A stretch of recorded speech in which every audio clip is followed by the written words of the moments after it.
Une fois de plus, bienvenue sous les tropiques. C'est réellement un plaisir et un privilège de pouvoir encore nous tenir en la présence de notre Seigneur en cette belle journée. Et comme nous avons pris la merveilleuse habitude, nous allons tout simplement recommander ces moments de choix entre les mains du Seigneur afin qu'il prenne contrôle et qu'il dirige toutes choses. Nous allons courber la tête pour prier. Seigneur, nous te louons et nous te rendons grâce pour ce moment. Nous te prions afin que tu nous fasses, ô Dieu, l'honneur d'être présent parmi nous pendant ce partage. Nous prions, ô Dieu Tout-Puissant, afin que ta volonté parfaite s'accomplisse. Dirige toutes choses. Nous prions afin que ton Saint-Esprit conduise, ô Dieu, ces moments de partage, nous inspire les paroles, ô Dieu, afin que nous puissions transmettre ta pensée telle que tu as déposée sur notre cœur. Merci Seigneur parce que tu vas le faire. Dispose mes bien-aimés qui m'écouteront afin qu'ils puissent retenir quelque chose et que cela ait un impact dans leur vie, ô Dieu, quotidienne. Que toute la gloire te revienne. Au nom de Jésus-Christ, nous avons prié. Entre tes mains, nous recommandons toutes choses. Au nom de Jésus-Christ. Amen. Sois béni et bienvenue sous les tropiques une fois de plus. Aujourd'hui, nous aimerons partager la parole de Dieu et le thème que nous allons donner à notre partage est l'état de crise. Étymologiquement parlant, le mot crise est issu du grec crisis, dont le sens signifie jugement ou décision mise en œuvre pour dégager une décision entre plusieurs positions ou tendances opposées ou encore conflictuelles. Dans notre cas, l'état de crise symbolise un état qui perturbe la paix d'un croyant. Ça peut être sur le plan individuel ou encore sur le plan externe de la communauté, l'environnement ou le pays. Alors pour pouvoir illustrer pourquoi nous parlons de l'état de crise, nous allons nous inspirer du livre de Jérémie au chapitre 38, versets 14 à 23. Si tu as ta Bible, tu peux la prendre. Nous ouvrons le livre de Jérémie au chapitre 38, versets 14 à 23. Que nous dit la parole de Dieu? Verset 14. Le roi Sédécia envoya chercher Jérémie, le prophète, et le fit venir auprès de lui dans la troisième année de la maison de l'Éternel. Dans la troisième entrée, de la maison de l'Éternel. Et le roi dit à Jérémie, j'ai une chose à te demander, ne me cache rien. Jérémie répondit à Sédécia, je te l'ai dit, ne me feras-tu pas mourir si je te l'ai dit? Et si je te donne un conseil, tu ne m'écouteras pas.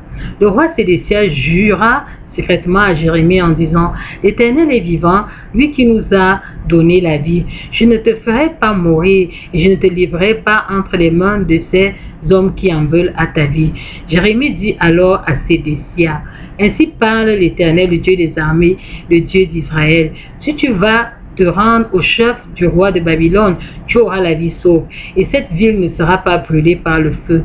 Tu vivras toi et ta maison. Mais si tu ne te rends pas au chef du roi de Babylone, cette ville sera livrée entre les mains des Chaldéens qui la brûleront par le feu, et toi tu n'échapperas pas à leurs mains. Le roi Sédécia dit à Jérémie, je crains les Juifs qui ont passé aux Chaldéens, je crains qu'on ne me livre entre leurs mains et qu'ils ne m'outragent. Jérémie répondit, on ne te livrera pas. Écoute la voix de l'Éternel, dans ce que je te dis, tu t'en trouveras bien, tu auras la vie sauve. Mais si tu refuses de sortir, voici ce que l'Éternel m'a révélé. Toutes les femmes qui restent dans la maison du roi de Juda seront menées au chef du roi de Babylone et elles diront, tu as été trompé, dominé par ceux qui t'annonçaient la paix, et quand tes pieds sont enfoncés dans la boue, ils se retirent. Toutes tes femmes et tes enfants seront menés aux Chaldéens et toi tu n'échapperas pas à leurs mains. Tu seras saisi par la main du roi de Babylone et cette ville sera brûlée par le feu. Voilà notre contexte. Qu'est-ce qui se passe? Le roi de Sédécia vit un moment très délicat de son royaume. C'est qu'il est assiégé par les Chaldéens et le roi de Babylone a pour projet de le faire tuer. Alors, le roi Sédécia dans ce moment de crise, qu'est-ce qu'il va faire? Il sait qu'il y a un prophète qui parle souvent de la part de l'Éternel dans son royaume, c'est le prophète Jérémie. Il le fait appeler en secret et il interroge de la part de l'Éternel. Et Jérémie lui dit la vérité. Or, il se trouve que dans ces conditions, le roi a peur d'être livré aux mains de ses ennemis. Et il a même peur du peuple, il a peur de comment ces chefs de guerre vont réagir s'il prend une décision qui est contraire à ce qu'ils veulent.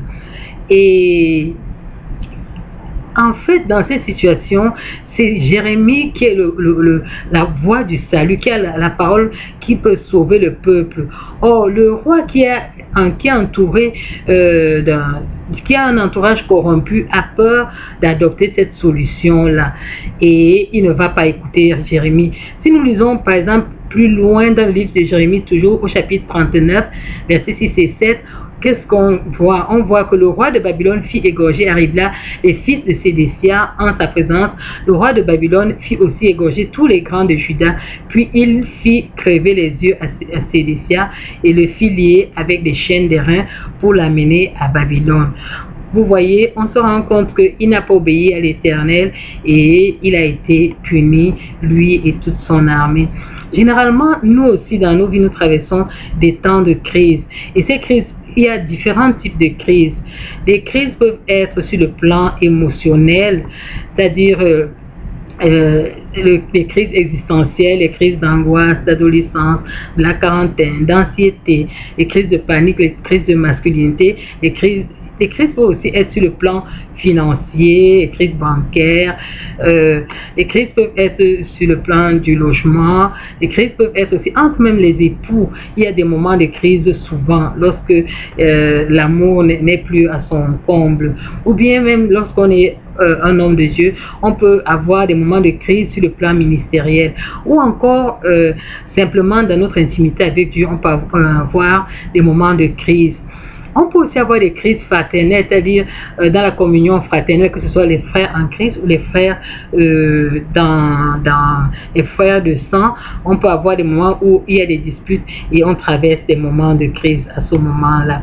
Et dans les pays, actuellement, quand nous regardons l'actualité, nous nous rendons compte qu'il y a des crises guerrières, une nation se lève contre une autre, il y a des insurrections, il y a des crises alimentaires, il y a des crises d'enfantement, autant de fléaux qui minent notre société actuelle. Mais qu'est-ce qui se passe? Si nous ramenons cela à notre foi, nous pouvons nous poser la question, mais pourquoi Dieu permet des crises dans nos vies, dans les vies de croyants? Pourquoi Dieu peut permettre les crises?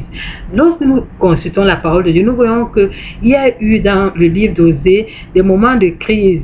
Et Osée dit dans le livre chapitre 2, verset 14 que c'est pourquoi voici, je veux l'attirer et la conduire au désert et je parlerai à son cœur.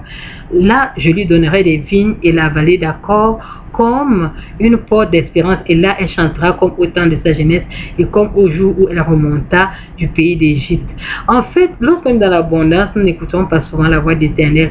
Alors parfois Dieu permet les temps de crise dans nos vies afin que nous puissions retourner à lui, et afin qu'il puisse nous parler, afin qu'il puisse nous transmettre le message qu'il a pour nous, afin qu'il puisse nous transmettre les projets de vie qu'il a pour nous, afin qu'il puisse nous transmettre ce qu'il a conçu pour nous. Donc les temps de crise sont vraiment des moments de choix où l'homme est plus ouvert à écouter l'Éternel et où l'Éternel se rend plus disponible à être accédé par l'homme lorsque l'homme le cherche. Mais quand nous sommes dans l'abondance, on n'a pas le temps de Dieu puisqu'on a tout ce qu'on recherche. Alors que devons-nous faire en temps de crise? Dans le livre de Somme au chapitre 11 verset 3, il nous est dit: quand les fondements sont renversés, le juste que ferait-il? Lorsque tout semble s'écrouler autour de nous, lorsque nous n'avons plus de secours, comment devons-nous réagir? Nous allons voir premièrement comment Dieu réagit lorsqu'il y a des temps de crise. Le Psaume 11, toujours, chapitre 11, verset 4 nous dit: l'Éternel est dans son saint temple, l'Éternel a son trône dans les cieux, ses yeux regardent, ses paupières sondent les fils de l'homme. Donc Dieu, lui, quand il y a des temps de crise, il nous regarde, il sonde nos cœurs pour voir comment on va réagir. La bonne réaction nous est décrite dans le livre de 2 Chroniques, chapitre 7, verset 14. Il est dit: si mon peuple, ce qui est invoqué mon nom, s'humilie, prie et cherche ma face, et s'il se détourne de ses mauvaises voies, je l'exaucerai des cieux, je lui pardonnerai son péché, je guérirai son pays. Voilà donc l'attitude que nous devons avoir lorsqu'il y a un temps de crise. Nous devons nous détourner premièrement de nos mauvaises voies, chercher l'Éternel, nous humilier dans la prière et chercher la face de l'Éternel. Et si nous faisons cela, assurément l'Éternel nous exaucera et pardonnera notre péché. Et la plus belle chose, c'est qu'il guérira notre mal ou le fléau qui est en train de s'abattre sur nous. Voici un exemple. En temps de crise, José a exhorté le peuple dans Osée a exhorté le peuple dans Osée chapitre 6 verset 1. Il a dit: venez, retournons à l'Éternel, car il a déchiré, mais il nous guérira. Il a frappé, mais il bandera nos plaies. Il nous rendra la vie dans 2 jours. Le 3e jour, il nous relèvera et nous vivrons devant lui. Voilà, et ils avaient même un temps où Dieu devait les restaurer. 3 jours ont suffi pour la restauration au temps de Osée. Et nous, que devons-nous faire? Peut-être tu traverses des moments de crise sur le plan ministériel, tu ne sais pas comment faire. Peut-être en tant que chrétien, tu as l'impression que les cieux sont fermés. Peut-être pour toi, c'est à l'école, tu n'arrives pas à réussir. Ou bien toi encore, tu cherches un emploi, tu n'arrives pas à trouver. Ou bien tu es dans un pays où vraiment la crise économique est en train de battre son plein en ce moment. Regarde ce qui va se passer dans un autre pays où les gens vivaient vraiment une crise spirituelle, ne connaissaient pas Dieu, vivaient de manière désordonnée, et la sentence, Dieu devait frapper ce pays-là. Mais il a eu un homme qui s'appelait Jonas qui allait dans ce pays-là, le pays de Ninive. Il a prêché l'évangile et le peuple a eu une attitude qui doit être comme pour nous un encouragement. Dans le livre de Jonas chapitre 3 verset 5 à 8, il est dit: les gens de Ninive crurent à Dieu, ils publièrent un jeûne et se revêtirent de sacs, depuis les plus grands jusqu'aux plus petits. La chose parvint au roi de Ninive. Il se leva de son trône, ôta son manteau, se couvrit d'un sac et s'assit sur la cendre. Il fit faire dans Ninive cette publication par ordre du roi et de ses grands: que les hommes et les bêtes, les bœufs et les brebis ne goûtent de rien, ne pèsent point et ne boivent point d'eau. Que les hommes et les bêtes soient couverts de sacs, qu'ils crient à Dieu avec force et qu'ils reviennent tous de leur mauvaise voie et des actes de violence dont leurs mains sont coupables. Vous voyez, ça veut dire que quelque part, que ce soit sur le plan individuel, que ce soit sur le plan de la foi, il y a une attitude à adopter.